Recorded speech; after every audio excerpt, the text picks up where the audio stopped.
은혜는 추석에 받으라는 게 아니고 오늘 받으라는 얘기입니다.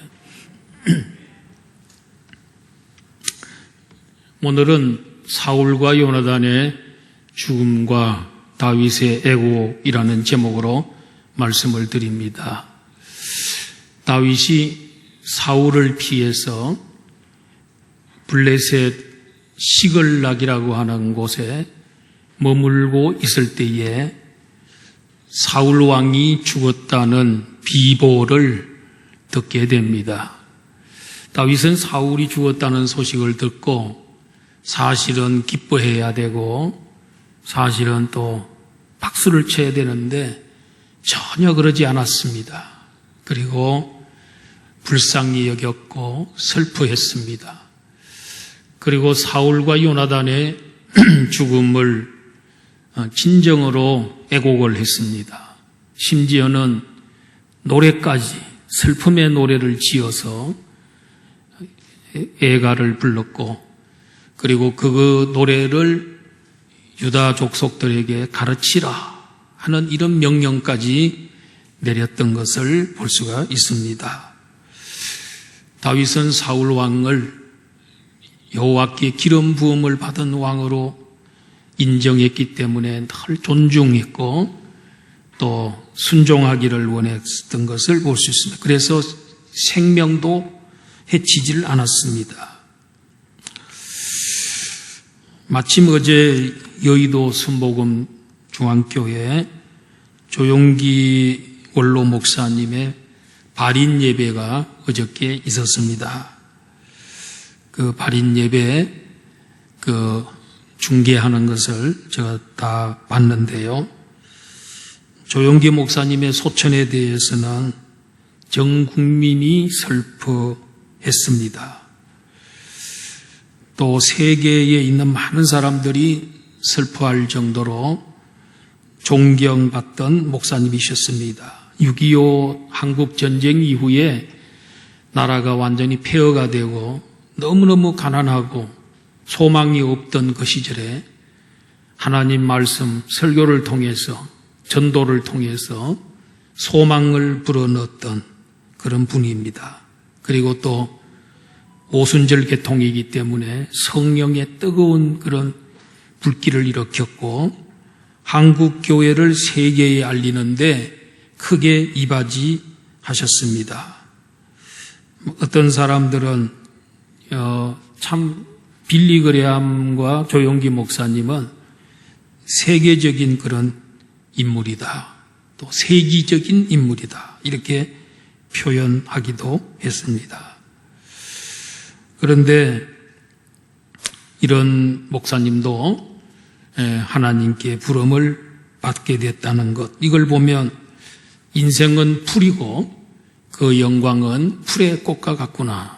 사울 왕의 그 권세가 사울 왕의 생명을 연장시켜 주지 못했다.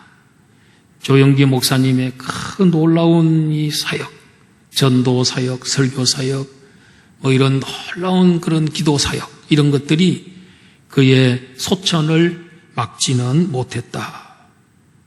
인생은 아침에 잠깐 보이다가 없어지는 안개와 같은 존재구나. 인생이 얼마나 빨리 지나가는지 화살과 같이 빨리 지나가는 것이 인생이라는 것을 오늘 우리는 그 말씀을 통해서 또 우리 조영기 목사님의 소천을 통해서 알 수가 있습니다. 첫 번째로 생각할 것은 사울과 요나단의 죽음에 대한 겁니다. 사무엘상 31장 1절에서 13절 31장 전체에 나오는 내용입니다. 다윗은 지금 어디에 있습니까? 다윗은 블레셋 군대가 이스라엘을 치자 아기스가 이끄는 블레셋 군대들이 이스라엘을 치게 됐을 때에 이스라엘 군인들이 도망을 갔습니다. 길보아 산 쪽으로 도망을 가게 됐습니다. 끝까지 따라왔던 블레셋 사람들이 또 군사들도 죽이고 사울 왕의 세 아들도 죽이게 됩니다. 사울 왕은 계속해서 추격을 당해서 도망을 가다가 블레셋 병사가 쏜 화살에 맞아서 중상을 입게 됩니다. 사울 왕은 자기가 중상을 당했기 때문에 이제 죽을 수밖에 없구나, 살아날 가망이 없구나 이렇게 생각을 하고 옆에 있는 그 무기던 호위병 병사에게 그 나를 좀 죽여달라 그럽니다. 왜냐하면은 저 블레셋 사람들은 할례 받지 못한 사람들이고 이방인입니다. 내가 이방인들의 손에, 할례 받지 못한 사람들의 손에 내가 죽는 것은 불명예다. 그리고 그들이 나를 죽일 때 잔인하게 죽일 거다. 그냥 이렇게 죽이지는 않을 거다. 그게 두려운 마음 가지고 너가 나를 좀 죽어주시면 안 되겠니?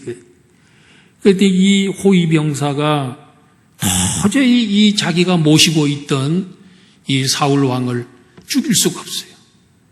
그리고 하나님의 기름 부음 받은 종이고 그래도 자기가 모시던 왕이었는데 생명처럼 아끼던 그런 분이었는데 죽일 수가 없어. 저는 못 죽이겠습니다.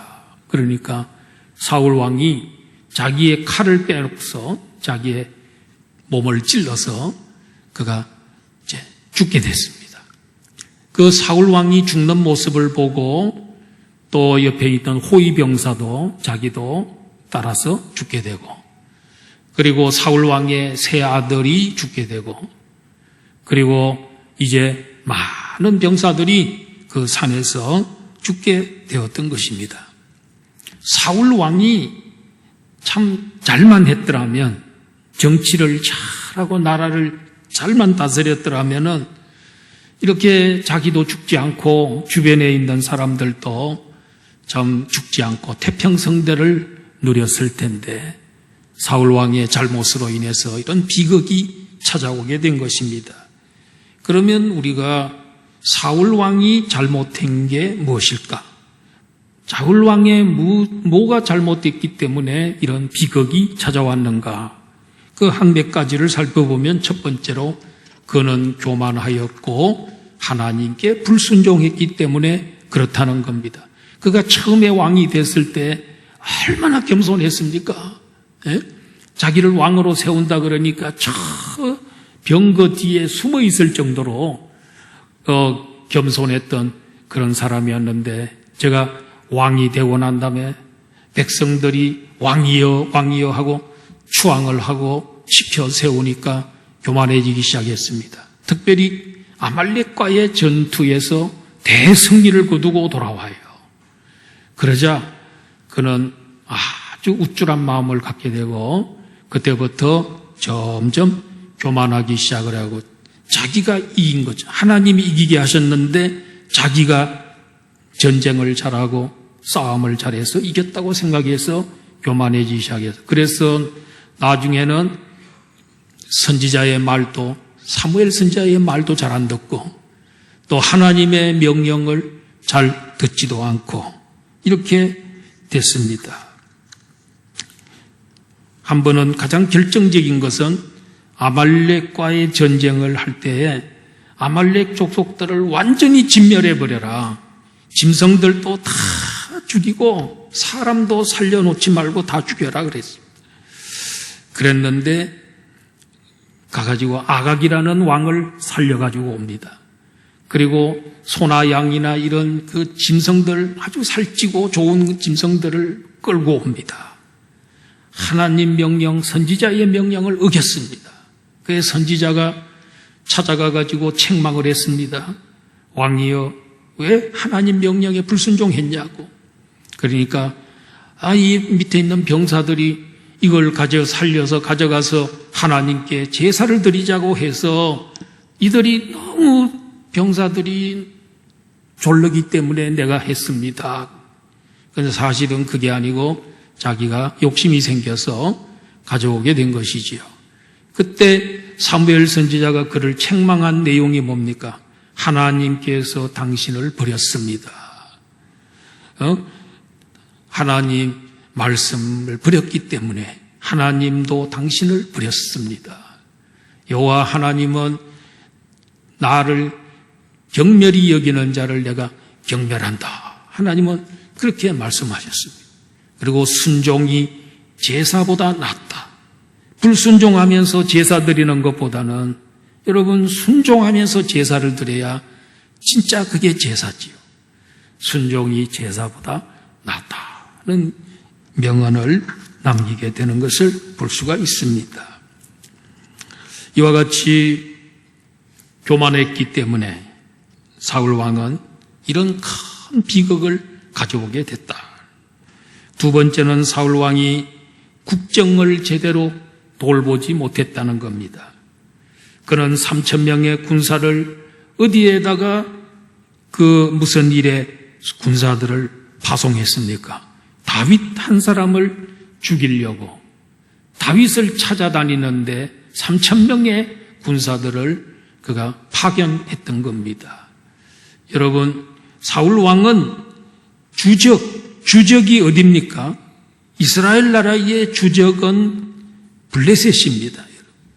그런데 블레셋 주적을 위해서 주력을 해야 되는데 주적도 아닌 애국자요, 구국공신인, 그리고 자기의 사위이고, 그리고 자기를 그렇게도 잘 호위하는 신하인 이 다윗을 죽이는데 다윗을 주적으로 생각한 거예요.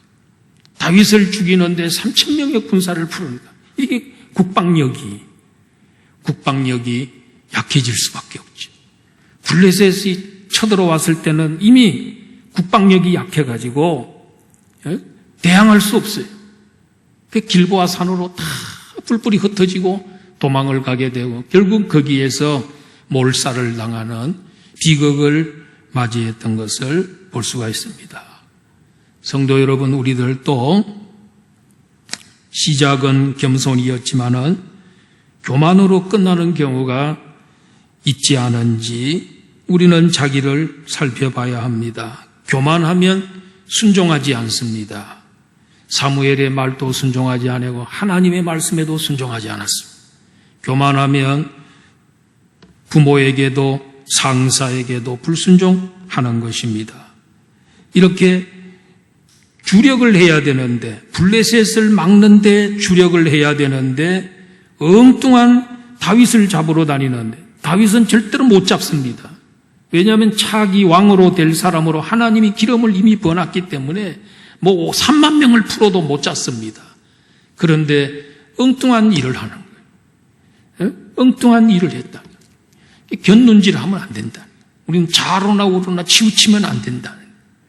그리고 딴전을 피우면 안 된다는 거예요. 우리는 오직 하나님께서 우리에게 맡겨준 일 그것만 해야죠. 우리 운전하는 사람들이 왜 사고가 많이 납니까? 다른 것 좀 쳐다보다가 옆에 있는 엉뚱한 것 쳐다보다가 큰 사고를 나는 그런 경우들을 우리는 많이 보게 되는 것입니다. 그리고 이제 사울 왕의 죽음의 결과가 어떤 일을 가져왔습니까? 첫째로는 원수에게는 기쁨을 주었고 백성에게는 슬픔을 가져왔습니다. 블레셋 사람들은 길보아 산에서 사울과 그의 세 아들이 죽은 것을 보고 승리감과 기쁨이 가득하게 되었습니다.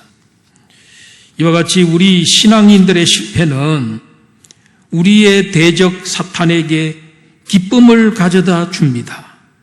실로 그들은 내가 저들을 이겼다. 내가 이스라엘 백성을 이겼다. 하나님의 백성을 이겼다 하면서 개가를 부르는 것이고 기뻐 날뛰는 것입니다. 그러므로 우리의 영적 패배가 곧 원수들의 승리의 쾌재가 된다는 사실을 기억하여서 결코 범죄하거나 사탄과 싸워 뒤로 물러서지 않도록 우리는 해야 하는 것입니다. 그리고 사울의 죽음을 통해서 블레셋의 신이 영광을 받게 되었습니다. 블레셋인들은 사울의 갑옷과 그의 벤 머리를 자기들의 신당에 놓음으로써 그들의 신에게 영광을 돌렸습니다. 이러한 사실은 상대적으로 여호와 하나님의 영광을 가렸고 하나님의 자존심을 손상시켰고 하나님의 존엄을 훼손했습니다. 우리 신앙인들이 범죄로 인하여 넘어지고 불순종하게 되면 사탄은 영광을 받게 되고 그들의 지위가 올라가게 되고 창조주 하나님은 조롱과 업심여김을 당하게 되는 것입니다. 그러므로 우리들은 영적 싸움에서 반드시 이겨야 됩니다. 이번에 추석을 맞이해서 아마 어떤 가정에서는 아직도 제사를 드리는 가정이 있을 겁니다. 여러분, 제사는 바로 그 죽은 조상 죽은 조상의 홀령에게 제사를 드리는 것이, 그것을 잡수시라고 드리는 겁니다. 이것은 우상 숭배입니다. 추석 때에 제사를 드리지 말고 예배로 전환하기를 바랍니다. 하나님 앞에 예배를 드리시길 바랍니다. 그래서 강력하게 주장해서 예배를 여러분도 하시고, 또 예배 순서지가 준비되어 있으니까 가져가셔서 연습 잘하셔서 설교 잘한다, 참 이렇게 설교 잘하나, 이런 소리 듣고 하나님께 영광 돌릴 수 있는 기회가 되기를 바랍니다. 그리고 사울 왕의 죽음은 이스라엘 백성들에게 슬픔을 가져다 주었습니다.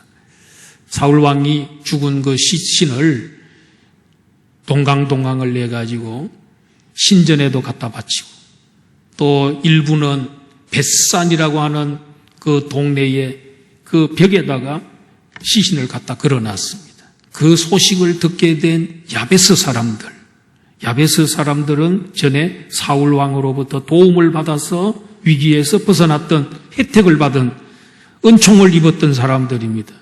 그 중에서 군사 몇 사람이 목숨 걸고 벳산에 가서 그 벳산의 벽에 달아놓은 사울의 시신 그리고 아들들의 시신을 가지고 돌아옵니다.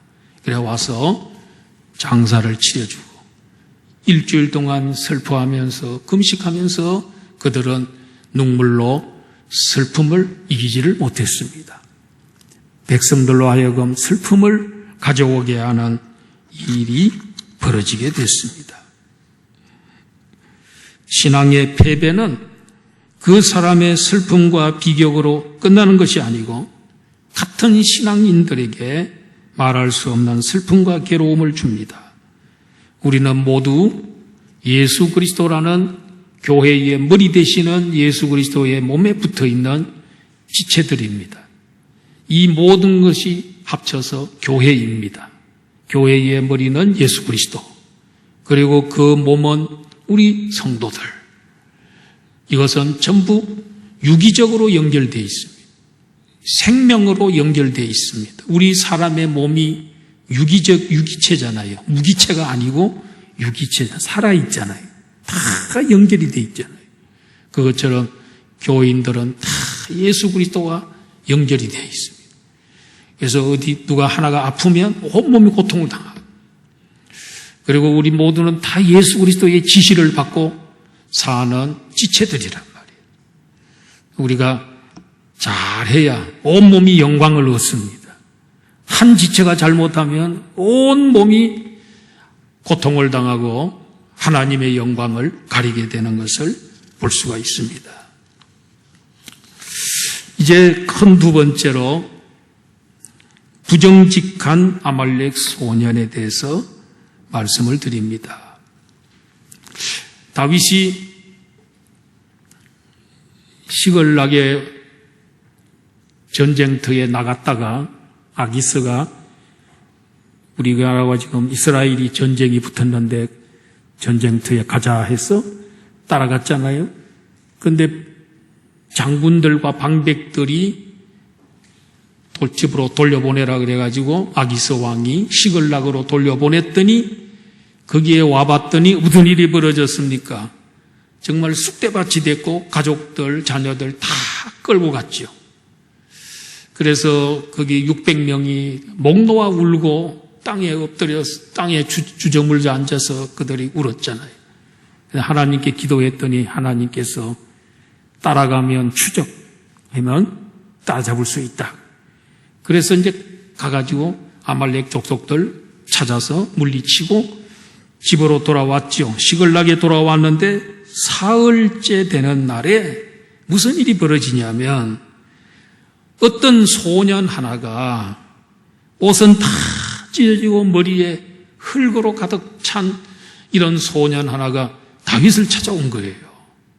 다윗을 찾아와가지고 뭐라 그러냐면은 지금 내가 사울 왕의 진영에서 내가 도망을 쳐 나왔는데 길보아 산에서 사울 왕도 죽고 그리고 그의 그 아들들도 죽고 많은 병사들이 길보아 산에서 죽었습니다.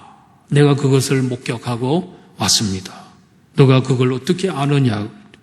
나는 원래 아말렉 족속인데 원군으로 거기에 갔다가 거기서 내가 그 광경을 다 봤습니다.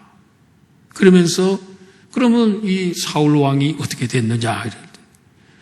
사울 왕이 자기가 보니까 이 자기 칼에 찔려갖고 있는데 자기를 불러더라는 거예요. 자기를 불러서 가까이 갔더니 사울 왕이 너 어디 사람이냐 그랬더니 아말렉 사람입니다. 그래. 내가 지금 이 칼에 찔려가지고 찔려서 너무너무 고통스러운데 그렇다고 해서 내가 생명이 아직 온전히 남아있는데 내가 지금 너무너무 고통스럽다. 이 상태에서는 너무너무 고통스러우니까 나를 좀 고통당하지 않도록 죽여달라.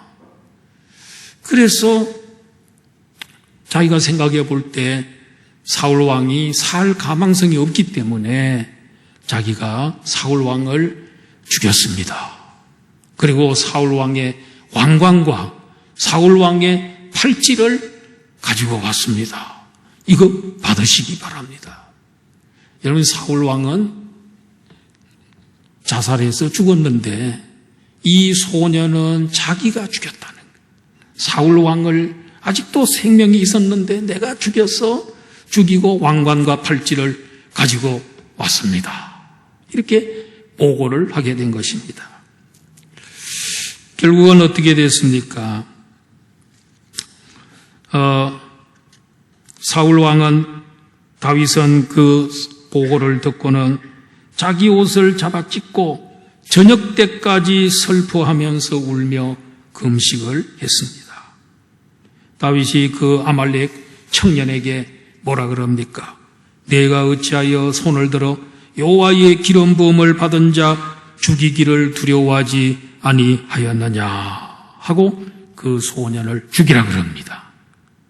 이 소년의 잘못이 뭡니까? 이 소년은 기회주의자입니다. 간에 붙었다가 썰개에 붙었다가 이런 그 기회주의자 이런 사람이죠. 이 다윗과 이 사울 사이가 관계가 안 좋다는 것을 그가 알았기 때문에 내가 사울 왕을 죽이고 다윗 편에 서게 되면은 내가 상도 받고 칭찬도 받게 될 거다. 이런 생각을 가지고 그가 지금 기회를 노리고 이 거짓말을 하게 된 것입니다. 그리고 두 번째로는 이 소년은 완전히 날조된 거짓말을 하게 된 것입니다. 사울 왕은 자결했는데 이 소년은 탐욕과 아첨으로 인해 자신이 죽였다고 거짓말을 하게 된 것입니다. 오랫동안 사람이 살지 않고 비어있던 한적한 해변가 어느 별장에 도둑이 들었습니다. 진기하고 희귀한 물건들로 가득 찬 그 별장에 도둑이 든 것은 마치 고양이에게 생선을 던져주는 격이었습니다. 도둑은 생전에 처음 보는 그 값나가는 물건들을 하나씩 챙겨 넣기에 정신이 없었습니다. 그러다가 잠시 손을 놓고 소파에 앉아가지고 앞을 이렇게 쳐다보니까 마침 자기 눈앞에 그 조각품이 있는데 예수님 모양의 조각품이 그 앞에 놓여 있었습니다. 근데 그 예수님이 자기를 보고 있는 거예요. 그래서 마음에 섬뜩한 마음이 생겨요.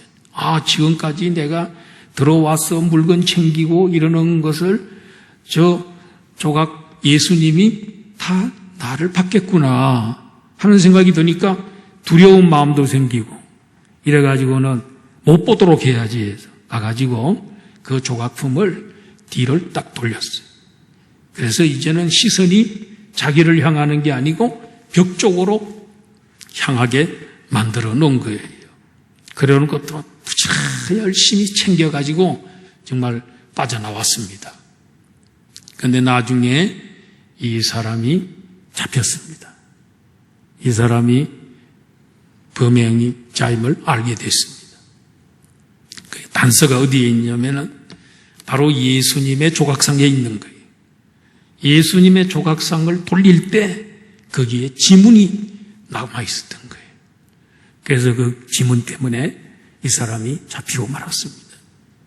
자기는 완벽하다고 생각을 했는데 아니었다는 거예요. 아무도 보지 않는데 죄를 지었는데 완전 범죄는 없다 그랬잖아요. 잡혔습니다.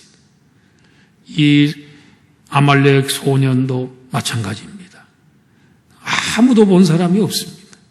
그래서 내가 죽였다. 그런데 그게 나중에 다 거짓말로 탄로가 나게 되고 결국은 그것 때문에 그가 죽게 되었습니다.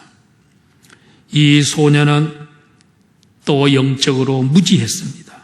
다윗이 그를 보고 내가 어찌하여 손을 들어 여호와의 기름 부음 받은 자 죽이기를 두려워하지 아니하였느냐.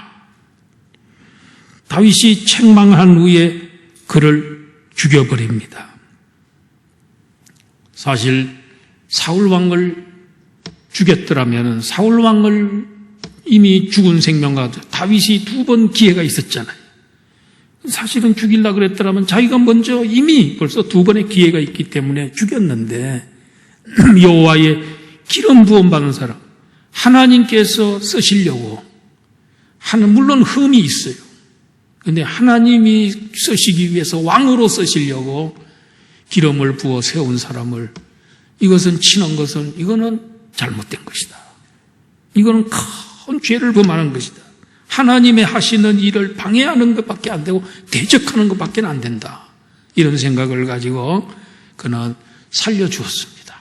그런데 이 소년은 영적인 것을 몰랐기 때문에 여호와의 기름 부음한 자가 얼마나 존귀한 자인지 귀중한 사역을 하는지 그걸 몰랐기 때문에 그가 죽였다. 이렇게 이야기한 겁니다. 예수님이 빌라도 법정에서 재판을 받을 때에 빌라도가 아무리 예수님 그 신문을 해봐도 죄가 드러나지 않아요. 죄가 없어요. 그 백성들에게 이 사람에게 죄가 없다. 이 사람은 죄가 없다. 이렇게 했는데 아니다는 거예요. 그를 십자가에 못 박아 죽이라는 거예요. 나는 이 사람의 피에 대해서 나는 책임을 안 지겠다. 나는 무죄다. 이러면서 손까지 씻었어요. 그래 백성들이 뭐라 그럽니까? 그의 피값을 우리와 우리 후손에게 돌려라.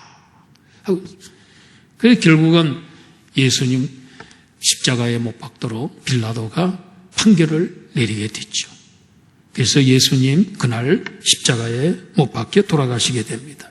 그 죄, 메시아를 죽인 죄, 하나님의 아들을 그런 죽인 죄가 이 죄값이 우리와 우리 후손에게 돌려라.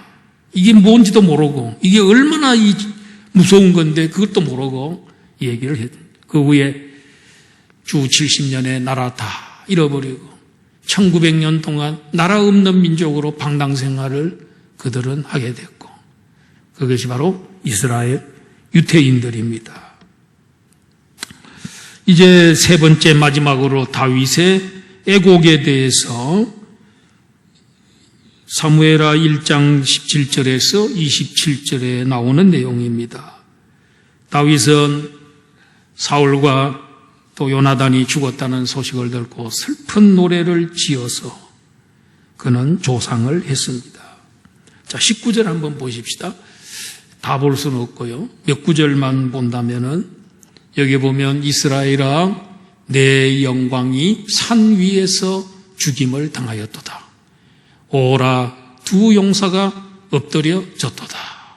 어저께 조영기 목사님 그 장례 예배를 보니까 거기에 또 우리 교단의 직전 총회장인 소강성 목사님이 시를 지어가지고 그분 아주 시인이기 때문에 시를 가지고 쫙 했는데 진짜 시를 너무너무 잘 썼더라고요. 거기에 그 조사를 하면서 조영기 목사님을 그렇게 높여드린다. 여러분 조사나 뭐 그런 거 할 때는 좋은 얘기만 해야 되는 겁니다. 나쁜 얘기, 흠이 있는 거 그런 거 얘기하는 거 아닙니다. 그래서 고인에 대해서는 좋은 얘기만 해야 돼요. 여러분 이제 이 추석을 맞이해서 이제 가족들을 만나고 이렇게 하다 보면은 이 조상 얘기도 하거든요. 조상 얘기도 할 때 물론 조상들이 우리 인간이기 때문에 다 흠이 있고 또 약점이 있어요. 근데 그런 것 얘기하면 안 돼요. 좋은 얘기도 엄청 많아요. 그런 좋은 얘기만 이렇게 해야 됩니다. 나쁜 얘기 나오면 이제 싸움판이 되는 겁니다. 그래서 항상 좋은 얘기. 그래서 그 김장한 목사님이 설교를 하시면서도 그 어떤 조영기 목사님의 좋은 점 그런 얘기만 쫙 이렇게 하셨어요. 그리고 또 어떤 목사님이 또 이렇게 조사를 했어요. 또 조시를 이렇게 목사님이 소강성 목사님이 하는데 너무너무 은혜롭게 잘 하셨어요. 이걸 보고 난 다음에 또 마침 또 이 설교를 준비하게 되면서 다윗도 그렇구나. 사울 왕이 흠이 있는 사람이지만 좋은 얘기만 보세요. 사울 왕을 보고 이스라엘의 영광이다. 이스라엘의 영광이다. 이렇게. 그리고 오라 두 용사가 엎드려졌도다. 사울 왕과 요나단은 용사 중에 용사라는 거예요. 축혀 세우고 그렇게 하잖아요. 오늘 이 다윗은요 정말 왕이 될 자격이 있어요. 마음이 넓어요. 그리고 다 모두를 포용하고 끌어안는 그런 면이 있어요. 그리고 악이 없어요. 자기를 그렇게 괴롭혔으면 이 속에 뭐 악이 좀 있어야 되는데 다 잊어버렸어요. 이미 사울의 죽음으로 인해서 끝났어. 그걸로 다 용서했어 이미. 그래서 칭찬해주고 높이는 모습을 볼 수가 있습니다. 그 다음에 23절 내용을 보면 사울과 요나단이 생전에 사랑스럽고 아름다운 자이러니 죽을 때에도 서로 떠나지 아니하였도다. 그들은 독수리보다 빠르고 사자보다 강하였도다. 이 사울 왕과 요나단 부자 간에 얼마나 평소에 사랑스럽고 아름다운 관계라는 말. 이게 뭐냐면 다정한데 서로. 이런 다정하고 서로 부자 간에 정이 좋았던 것을 다 부각을 시켰습니다. 그리고 다윗은 이 노래를 자기가 지은 이 노래를 이스라엘 백성들에게 다 가르쳐라 그랬어요. 다 외우도록 가르친 거예요. 그 정도로 이 사울 왕을 높이고 요나단을 높이는 이런 모습들을 보게 돼요. 살아있을 때에도 그렇게 서로 사랑하며 다정하더니 죽을 때에도 서로 떨어지지 않았구나. 독수리보다 더 재빠르고 사자보다도 더 힘이 셌다. 아무리 독수리보다 빨랐겠어. 아무런 사자보다 강했겠어요.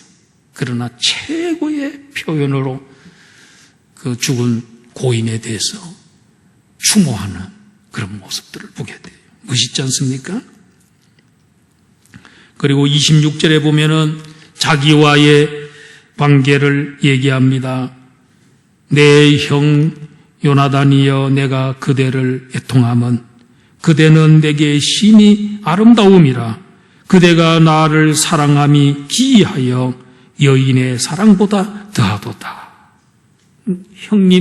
형님이야말로 나를 진짜 아끼고 사랑했습니다. 근데 형님이 나를 사랑하는 그 사랑은 남녀간에 사랑하는 그 사랑보다도 더 월등하고 고상한 것이었습니다. 우리가 남녀간의 사랑을 헬라어로 에로스라 그랬잖아요. 에로스는 육체적인 사랑을 말하는 거예요. 이건 서로 주고받는 사랑이에요. 그게 부부간의 사랑이에요. 부부간에는 주고받는 계약으로 이루어지는 거예요. 서로 주지 않고 또 서로만 가지려고 그러면 부부가 깨어지는 거예요. 그런 것처럼 그런데 요나단 형님이 나를 사랑한 것은 이 남녀간의 사랑보다도 더 뛰어난 무슨 사랑? 아가페 사랑. 하나님의 사랑을 흉내낸 사랑이고 하나님의 사랑을 체험하면서 내게 그것을 흉내내 보인 놀라운 사랑입니다. 형님의 사랑은 참으로 고상한 사랑입니다. 하면서 요나단을 또 얼마나 죽여세우고 높여주는지. 그리고 27절 마지막에는 오라 두 용사가 엎드려졌으며 싸우는 무기가 망하였도다. 여러분 우리 다윗은요 사울과 모든 사람들 이렇게 포용하는 그런 넓은 마음이 이 마음이 누구의 마음이냐? 예수님의 마음이에요. 예수님은 죄인들도 나는 죄인의 친구로다.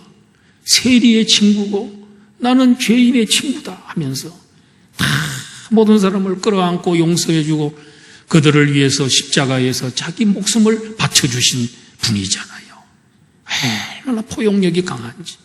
이번 추석에 가족들, 친지들 만나시거든 좀 포용하세요. 다윗과 같은 다 흠이 있어요. 옛날에 또 나에게 뭐 이런 말 저런 말 한 사람도 거기에 있어요. 그럼 만나면 또 껄끄러운 사람도 있어요. 그럼에도 불구하고 다 잊으시고 다 포용하고요. 베풀고 나눠주고 그렇게 하세요. 그러면 여러분들 그 사람이 섬기는 사람이 넓은 사람이 바로 존경받는 사람이 되고 지도자가 되는 거예요. 다윗은 오실 예수 그리스도의 모형입니다. 모형입니다. 우리 예수님은 다윗과 같이 포용하고 온 인류를 용서해 주신 그런 분이세요. 오늘 이런 추석을 맞이해서 다윗과 같은 마음, 예수님과 같은 넓은 마음을 가지고 추석 잘 보내시고 승리하시고 싸우지 말고 정말 사랑으로 정복하고 승리자가 돼서 올라와서 주님 앞에 승리의 보고를 드리는 이런 추석이 되기를 주의 이름으로 축원합니다. 하나님 아버지, 우리들에게도 다윗과 같은 이런 넓은 마음을 저희들에게 주시옵소서. 포용하게 하여